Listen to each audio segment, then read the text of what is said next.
The thunder of galloping hooves cut through the howling Arizona wind like gunshots, growing louder as they approached the flickering lights of Dusty Creek's only saloon.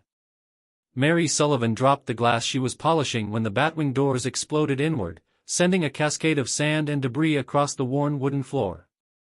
A man stumbled through the entrance, his silhouette framed against the orange glow of the storm outside, blood seeping through his torn shirt and pooling at his boots. The Silver Dollar Saloon fell silent except for the relentless whistle of wind through broken shutters. Every patron froze with their cards half-played or their whiskey glasses suspended midway to their lips. Sheriff Hawkins was the first to move, his hand instinctively dropping to his holster as he studied the stranger's weathered face and the leather satchel clutched against his chest like a lifeline. Mary had seen enough wounded men stumble through those doors to recognize the signs of someone running from more than just the storm. His breathing was labored, shallow, and his eyes darted frantically around the room as if searching for enemies among the shadows. The blood on his shirt was fresh, still wet, and she noticed how his right hand shook as he pressed it against what appeared to be a bullet wound just below his ribs. "Jesus Christ," muttered banker Theodore Whitmore from his corner table, pushing his spectacles up his nose as he leaned forward to get a better look. "That's got to be him. The one from Tombstone who shot up the First National this morning." The stranger's legs gave out and he collapsed against the bar, leaving a crimson smear on the polished wood. Mary found herself moving toward him despite every instinct screaming at her to keep her distance. She had heard the rumors carried by the stagecoach driver just hours earlier about a brutal bank robbery that left 3 men dead and a fortune in gold coins missing. The description of the suspect matched the man now bleeding across her clean floor too perfectly to be coincidence. "Stay back, Mary," Sheriff Hawkins commanded, his voice carrying the authority of 15 years keeping peace in this godforsaken corner of the territory. "This man's wanted for murder. Best we tie him up and wait for the marshal to arrive from Phoenix." The storm outside intensified, rattling the windows and sending another gust of sand through the damaged doors. Lightning illuminated the stranger's face for a brief moment, revealing features younger than Mary had initially thought, maybe 30 at most, with the kind of sun-weathered skin that came from years of hard living under the desert sun. His dark hair was matted with sweat and dust, and she noticed a small scar running along his left jawline that suggested this wasn't his first encounter with violence. "Please," the stranger whispered, his voice barely audible above the wind. "I didn't. I need to tell someone the truth before they find me." Mary felt something twist in her stomach at the desperation in his voice. She had learned to read men during her 5 years working the Silver Dollar, and this one didn't carry himself like a cold-blooded killer. His hands were calloused from honest work, not smooth like the professional gunman who occasionally drifted through town. The way he held that leather satchel suggested it contained something precious, but not necessarily stolen gold. "Truth?" Sheriff Hawkins laughed bitterly. "The truth is you murdered 3 innocent men for money, and now you're bleeding to death in my jurisdiction. Save your lies for the judge." The other patrons began to murmur among themselves, their voices creating a low buzz of speculation and judgment. Mary recognized most of them as regular customers who spent their evenings gambling away their wages and complaining about their wives. There was Samuel Crane, the general store owner who watered down his whiskey and overcharged for supplies. Next to him sat Marcus Webb, who claimed to be a cattle buyer but whose hands were too soft for honest work. In the corner, 3 drifters played poker with marked cards, their eyes now fixed on the stranger with predatory interest. "Mary, get this man some water," called out Doc Patterson, the town's elderly physician who had been nursing the same beer for 2 hours. "Regardless of what he's done, Christian decency demands we don't let him die on the floor like an animal." "Christian decency," Sheriff Hawkins spat. Where was his Christian decency when he gunned down Harvey Morrison? That man had a wife and 3 children. Mary filled a tin cup with water from the pitcher behind the bar, her hands moving automatically while her mind raced. Something about this situation felt wrong, like a puzzle with pieces that didn't quite fit together. She had seen desperate men before, men running from the law or from enemies, and they usually carried themselves differently. This stranger seemed more afraid than dangerous, more concerned with protecting whatever was in that satchel than with his own survival. As she approached him with the water, she noticed details that others had missed. His boots were worn but well maintained, suggesting someone who took pride in his appearance despite limited means. The leather of his gun belt was oiled and cared for, but the holster showed were patterns consistent with someone who drew for practice rather than in anger. Most telling was the small silver cross hanging from a chain around his neck, partially hidden beneath his bloody shirt. "Here," she said softly, kneeling beside him and holding the cup to his lips. "Drink slowly." His eyes met hers, and she saw something there that made her heart skip. Fear, yes, but also a kind of profound sadness that spoke of loss and regret. These weren't the eyes of a murderer, but of a man carrying a burden too heavy for one person to bear alone. "Thank you," he whispered after taking a small sip. "You're kind. Kinder than I deserve." "Don't deserve kindness?" Mary asked, keeping her voice low so the others couldn't hear. "What makes you say that?" Before he could answer, the saloon doors burst open again and two more figures stumbled inside, shaking rain and sand from their coats. Mary recognized them immediately as Jake Morrison and his brother Pete, sons of the murdered banker from Tombstone. Their faces were grim with grief and fury, and both carried shotguns with the casual familiarity of men accustomed to violence. "There he is," Jake growled, pointing directly at the wounded stranger. "The bastard who killed our father."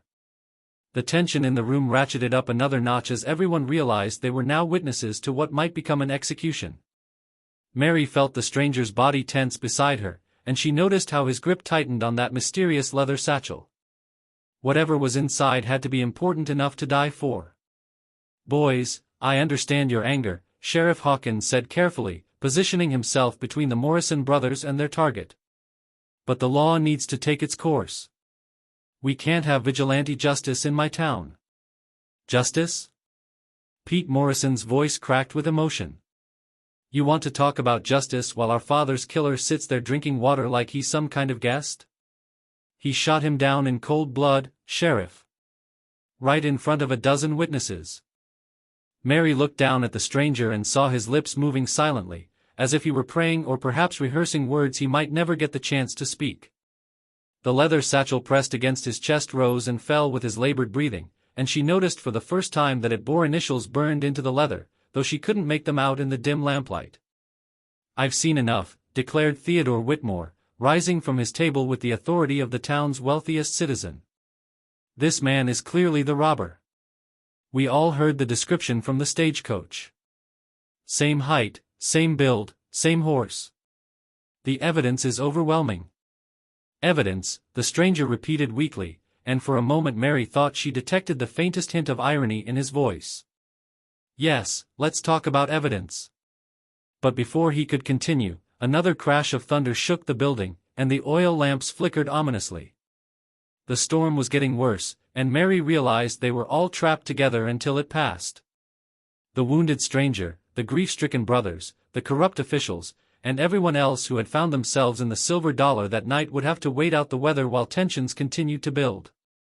"It's too late," Mary found herself saying, though she wasn't entirely sure what she meant. Too late for the stranger to escape? Too late for justice to prevail? Too late for the truth to matter? The words seemed to hang in the air like smoke from the oil lamps, heavy with meaning that even she didn't fully understand. But then the stranger turned his head slightly, his eyes finding hers again, and whispered something so quietly that only she could hear. The words he spoke changed everything she thought she knew about the situation, about the crime, and about the real identity of the killer who had murdered Harvey Morrison. In that moment, Mary Sullivan realized that nothing was as it seemed, and that the storm raging outside was nothing compared to the tempest about to unleash itself inside the Silver Dollar Saloon. Mary's blood turned to ice as the stranger's whispered words echoed in her mind. "Theodore Whitmore killed Harvey Morrison.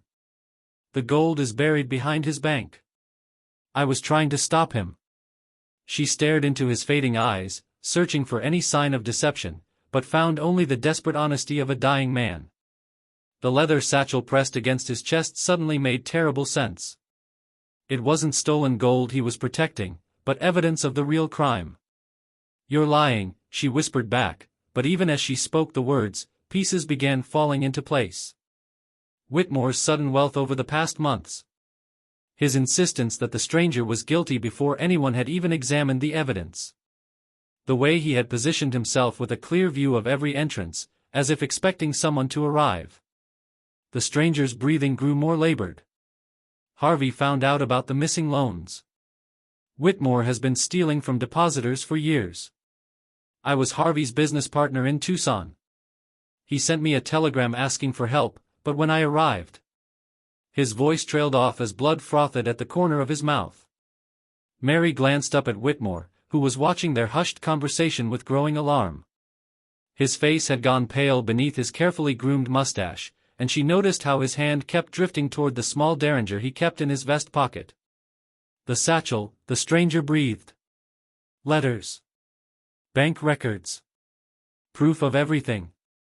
Thunder crashed overhead as Mary made her decision. She had spent 5 years watching corrupt men hide behind respectability while honest folk suffered. Not tonight. Not in her saloon. Sheriff Hawkins, she called out, her voice cutting through the murmur of conversation. I think you need to see what's in this man's satchel before you decide he's guilty. Whitmore stepped forward quickly. Mary, don't be foolish. That bag contains stolen money, nothing more. We shouldn't contaminate evidence by... Then you won't mind if we look, she interrupted, already working at the leather straps with trembling fingers.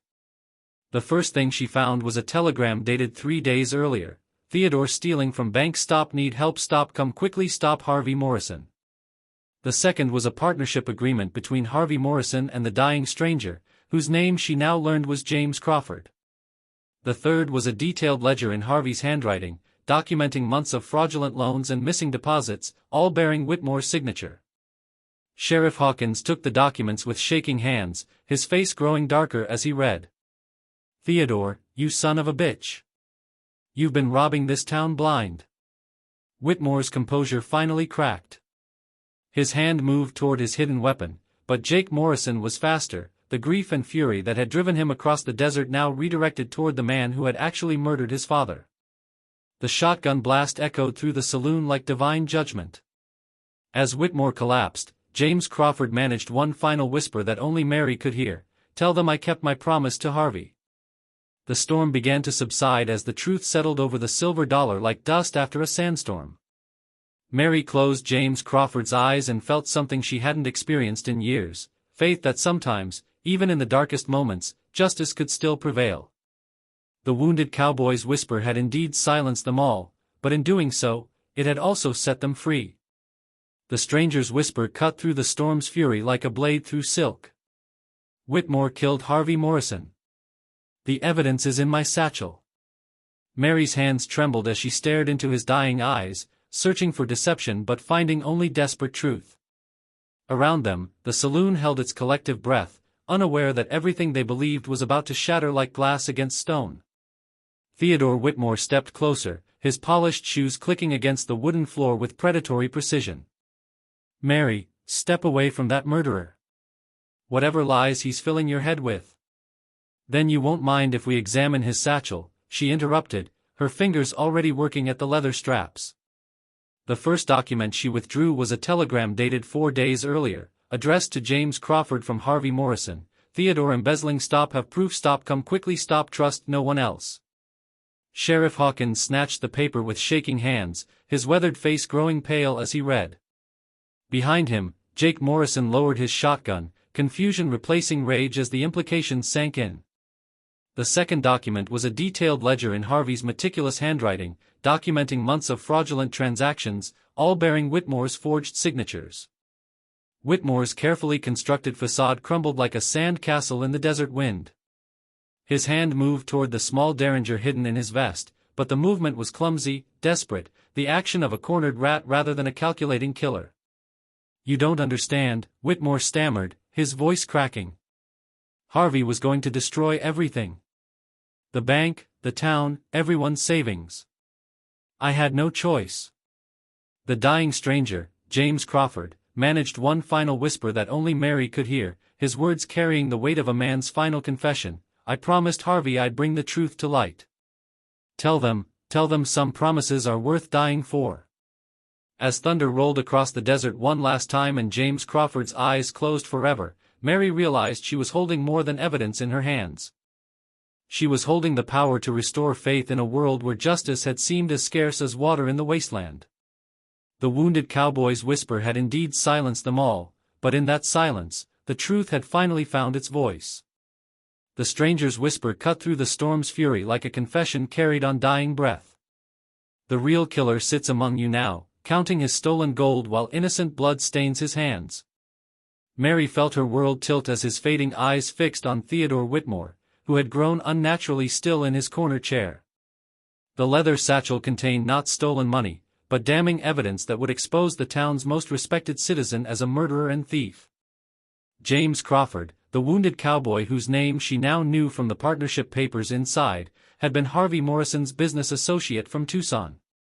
He had come to Dusty Creek not to rob banks, but to help his friend investigate suspicious discrepancies in the First National's books.